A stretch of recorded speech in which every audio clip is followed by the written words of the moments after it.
When I was 16, I lived with my parents in a typical suburban home.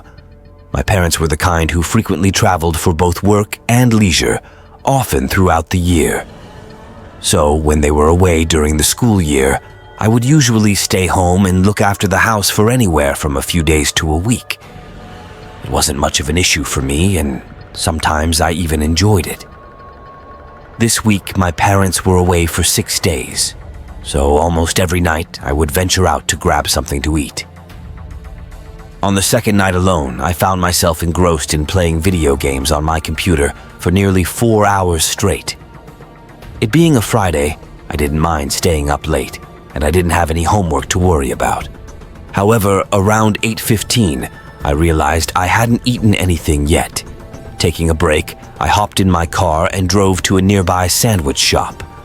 As closing time approached, I wasn't expecting a crowd, but when I walked in, there was only one man standing at the counter, seemingly waiting for his order. After placing my own order, I noticed how disheveled the man appeared. Tall and thin, he wore worn-out clothes, and his hair was thinning. After he received his order and left, I couldn't shake off the curiosity about his peculiar appearance. A few minutes later, with my food in hand, I returned to my car, quickly making my way back home. Settling into my room, I sat at my desk, turned on a video to watch while eating. Although it was already 9 p.m., I wasn't particularly tired and planned on staying awake for a few more hours. However, at that moment, I heard a faint noise from downstairs. Pausing the video, I strained to listen, but it was just a brief sound. Unable to discern its origin or significance, I decided to investigate. As I descended the stairs, I realized the sound had come from the front door. Testing the handle, I confirmed my suspicion. Rushing to the back door, I scanned the backyard and spotted a figure by the shed. Tall and thin, it seemed almost certainly to be the man I had encountered at the sandwich shop earlier. Before I could react, he forced his way into the shed.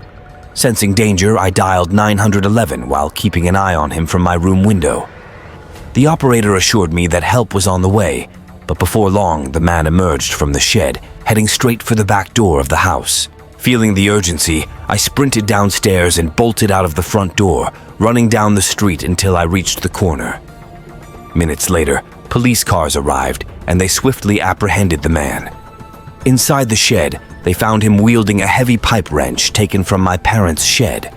His motives remained unclear, but his unstable mental state was evident.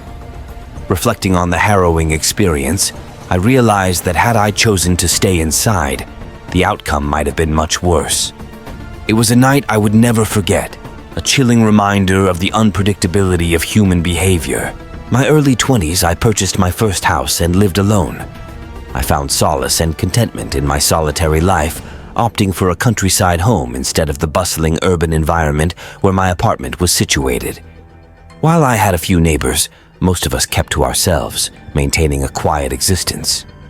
The house was a ranch-style dwelling with no second floor, only a basement and first floor. The master bedroom overlooked the small backyard and the vast expanse of woods beyond.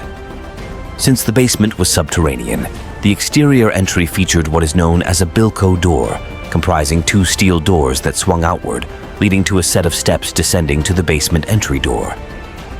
Typically, I left these bilco exterior doors unlocked, especially in the summertime, for easy access to the basement from the backyard.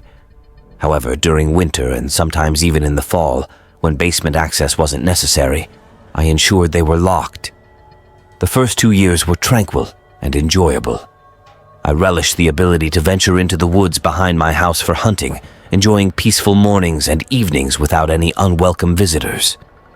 Despite the challenges of adjusting to a rotating 12-hour day-night shift schedule, I managed to find some semblance of routine. One December night, after completing 3 consecutive night shifts, I struggled to fall asleep, acutely aware of the need to reset my body clock for day shifts over the next 3 days. As snow fell outside, I finally drifted off to sleep around 11 p.m. However, my slumber was abruptly interrupted around 3 a.m. by violent banging outside my bedroom window. Recognizing the sound of someone attempting to open the locked basement bilco doors, I sprang into action. Rushing down the hallway to the rear sliding glass door, I illuminated the area with floodlights. Yet there was no one in sight. Examining the snow-covered ground, I noticed fresh footprints leading from the woods to the basement doors, indicating recent tampering. Another set of footprints, racing away from the house, suggested a hasty retreat. Remaining vigilant until dawn, I decided to investigate further at daybreak. However, the newly fallen snow had obliterated any trace of the intruder's path. Realizing that the would-be intruder likely fled upon hearing my approach, I opted not to involve the police, as no damage or theft had occurred. From that day forward, I diligently kept all doors locked and refrained from leaving the garage open all day unless necessary.